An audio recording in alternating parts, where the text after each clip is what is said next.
Olá, amores. Vamos para mais uma aula sobre o ciclo da borracha. Vamos concluir sobre esse assunto, falando sobre o declínio da borracha. Para entendermos por que acabou, né, o ciclo da borracha, precisamos entender um assunto sobre biopirataria, que é a captura ilegal de insetos, animais e vegetais da floresta para a venda no mercado negro. Os interessados vão desde colecionadores até laboratórios dos Estados Unidos e Europa. Alguns pegam esses animais, né, ou vegetais para coleção, ou outros são usados para as indústrias farmacêuticas no mundo, certo? Não só farmacêuticas, como de cosméticos. E isso rende muito dinheiro. E muitas espécies dessas não existem nesses outros locais, nesses outros lugares para onde vão, entendeu? Então eles roubam daqui a espécie daquele local de origem e vai para outro país, contrabandeado, sem o governo saber que isso está sendo retirado daqui. É o caso da aranha caranguejeira, que eu coloquei aqui na imagem. Ó. Ela é vendida pelos nativos, né, pelas pessoas que se prestam a isso.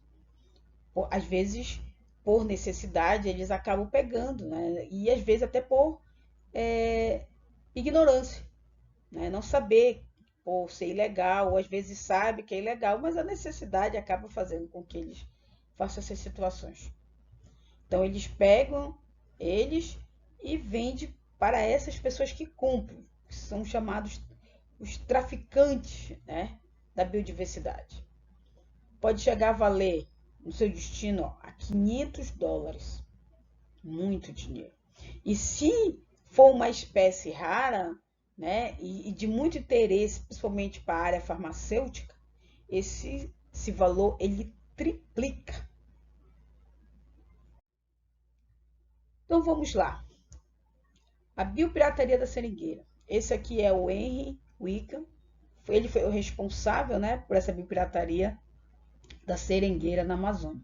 Isso é um caso de biopirataria mais famoso que existe na nossa região.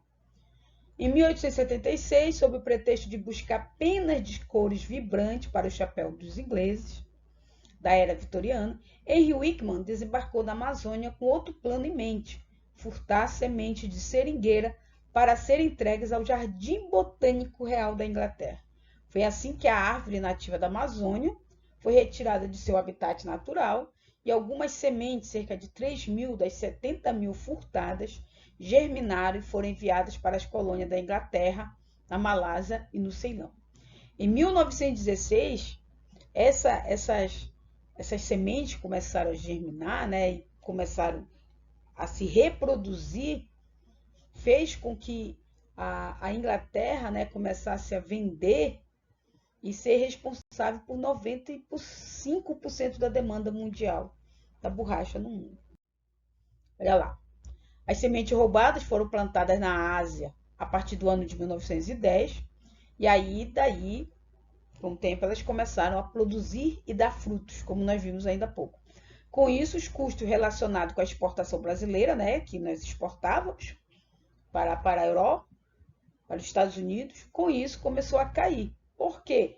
Passou a ser interessante comprar da Inglaterra e da Holanda, que também passa a ter essa produção da borracha. A Inglaterra, principalmente porque agora ela já tem a sua própria matéria-prima, das suas colônias, para onde ela levou as sementes para reproduzir. E com isso, o preço da borracha na Amazônia começa a cair. Com esses fatos, estabeleceu a crise no ciclo da borracha. Esse período histórico teve fim por causa da falta de investimento e prosperidade, porque se já tem um outro local, né, que gera mais, eles acabam parando de investir aqui, certo? Com isso, quem começa a ter esse prejuízo? A população, que começa a perder o emprego, e as cidades que perdem a sua prosperidade. Mas por que lá na Malásia, no Ceilão, começou a se produzir mais? Tá? Porque aqui o nosso solo amazônico, olha aqui, o seringueiro, ele entrava na floresta atrás da seringueira, tá? Atrás da seringueira. Então você observa aqui que não existe só a seringueira aqui nesse local. Aí vem a pergunta, então por que não se fez uma monocultura na Amazônia, né? Porque a floresta amazônica, o seu solo, ele é um solo pobre em fertilidade.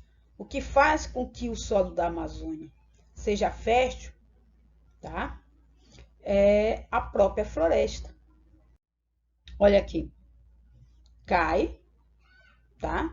Cai folhas das plantas, morre animais,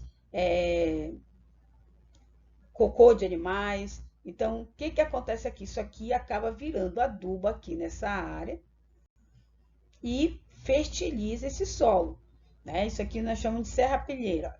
Ela chega, ela fica aqui, as folhas, tudo, e acaba formando um adubo que vai sustentar essa floresta, certo? Olha aqui na outra. Na Amazônia, nós temos o solo normal, que ele é pouco fértil, e temos esse solo de terra preta, que isso aqui foi os índios que produziram, foram os índios, né, por meio de matéria orgânica, etc., começaram a fazer com que essa terra aqui produzisse mais humus, ok? Mas o solo amazônico mesmo, ele é um solo pobre.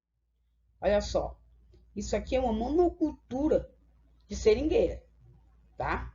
Então, você vê aqui o espaço aberto que tem entre elas, né? Diferente daquela imagem que nós vimos ainda há pouco do seringueiro dentro da floresta amazônica. Se ocorre isso aqui na Amazônia, nós íamos sofrer com isso aqui, olha. O solo ia morrer porque ele está descoberto, né? O sol ele ia queimar isso aqui mais rápido, os nutrientes, não ia ter tempo de produzir um adubo, a própria chuva ia fazer o processo de lixiviação e levar isso aqui, esse material orgânico todinho daqui. O solo ia ficar nu, como aqui, olha, nessa foto, e aí ocorreu um processo de desertificação, tá? Ou seja, fazer com que isso aqui virasse um deserto. Como foi falado, o solo da Amazônia ele é um solo pobre. A floresta desse jeito aqui, ela protege o seu próprio solo da chuva, do sol, entendeu? Então, essa serrapilheira que se cria aqui tem condições de formar o adubo para sustentar ela. Mas se ficar aberto como está aqui, não. O que vai acontecer? O solo vai morrer. E aí a Amazônia seria um grande deserto. Certo? Até a próxima aula.